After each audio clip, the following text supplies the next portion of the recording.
To install this project, we first need to open our command prompt and install some of the libraries.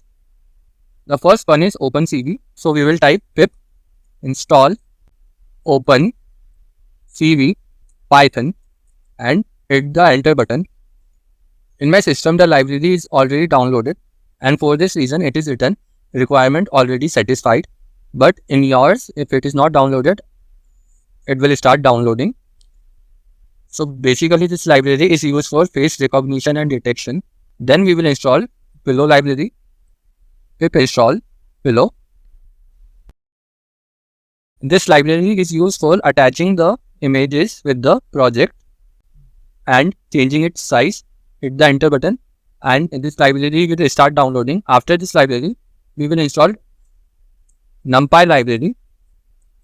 NumPy library basically contains array. So pip install NumPy. We are using NumPy arrays because NumPy arrays are much efficient than the normal arrays. Then we will install MySQL connector. Pip install MySQL connector Python and hit the enter command. So this module is used for connecting to the MySQL database, and the last module that we are going to use is pip install cxfreeze. Cxfreeze module is used for the smooth conduct of the software. Now after this, we will open the GitHub and come to my face recognition attendance system repository. Click on the code button and copy this URL. Open your Visual Studio Code. Then click on the source control button and then click on the clone repository and paste the URL of the repository. Select the folder in which you want to clone this repository. I am naming it as FRS. Then I have selected this repository as destination. Go to the folder in which you cloned the repository, that is FRS. Then open your face recognition. Create a folder named as faces. App should be capital. And then the software will start running smoothly on your system. To turn this into a software, you need to type cmd here and click on the enter button. Then type python setup.py bdist msi and hit the enter button. And the process for turning this file into a software will begin, and it will take 2-3 minutes or more depending upon the system you are using. So the software has been built. Now we have to do one last step, and that is copying these two files, classifier and har cascade frontend, and open the build folder, then exe.bin folder and paste it here. This is the software. You can also create a shortcut for this. Send a shortcut on desktop. Here it is. Open it. Fill the form and all set. I created a project named as Face Recognition Attendance System, and we are going to run it and see how it works. So first we need to sign up as we are a new user.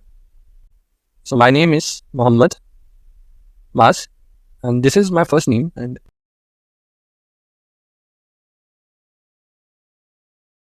then hit on the register button. As you can see, it shows user already exists as I have already registered. So in your case, it will show user details registered successfully. Then we have to head back to the logins page and then fill in the details. The ultimate coder @gmail.com, then the password 123456, then hit on the login button and the main page for the software will open, and then you need to click on the student details. Let's suppose you are entering a new students in a record. Electrical. I've done the bit. First, the student ID should be one after another. If the last ID is 1, then it should be second. And if the last student ID used is second, then it should be third, and so on. Then we need to enter the date of birth, and it should be in the format year, month and date.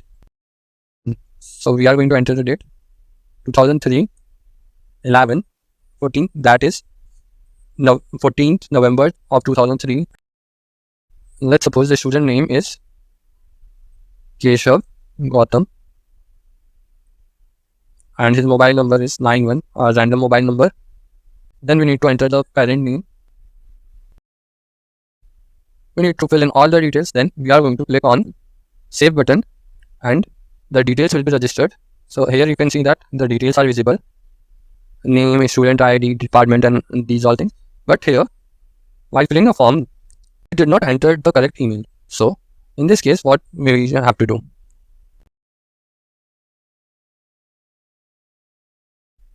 So if you want to update the details of a student, click on that student in the record and then update the detail.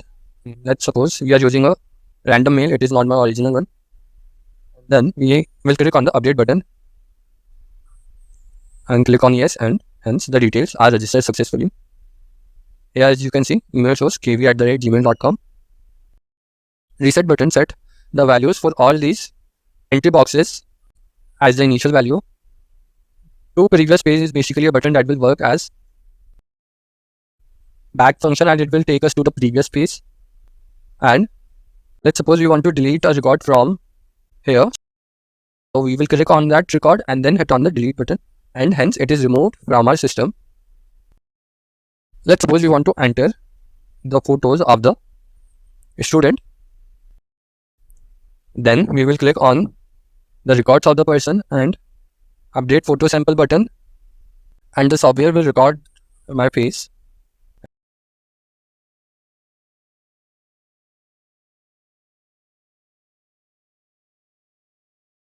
And then I will head back to the main page.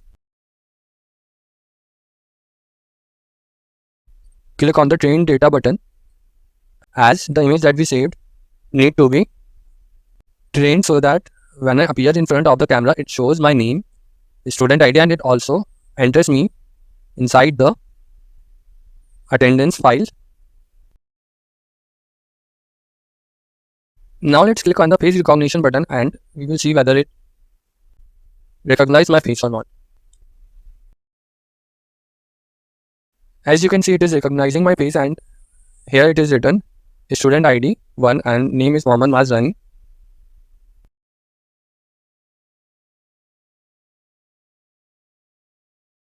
When we click on the face sample buttons, a new folder will be opened in which the face samples that we saved will be present.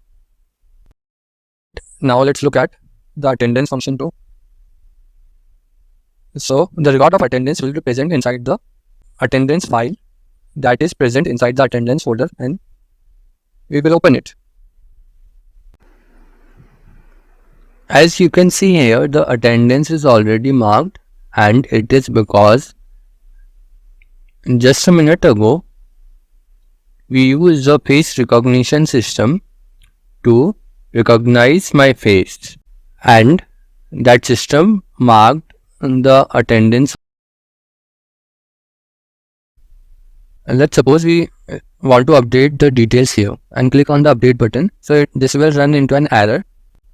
The reason is the attendance is marked down by a facial recognition system and it does not contain any error, as if the person appears in front of the camera, then only the attendance is marked. So if someone wants to alter it, it is not permissible. The reset button will set all the values as the initial value. Let's suppose we want to save this file. So we can here use the export button to save a file wherever we want to.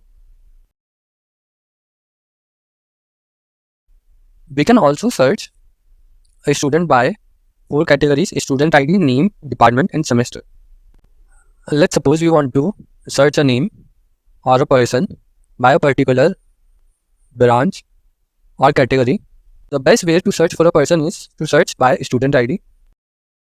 Let's suppose we want to get the student who has the student ID of 1. We will enter the student ID and then click on the search button. So here is the student with the first student ID. Let's suppose we want to search a person by his name.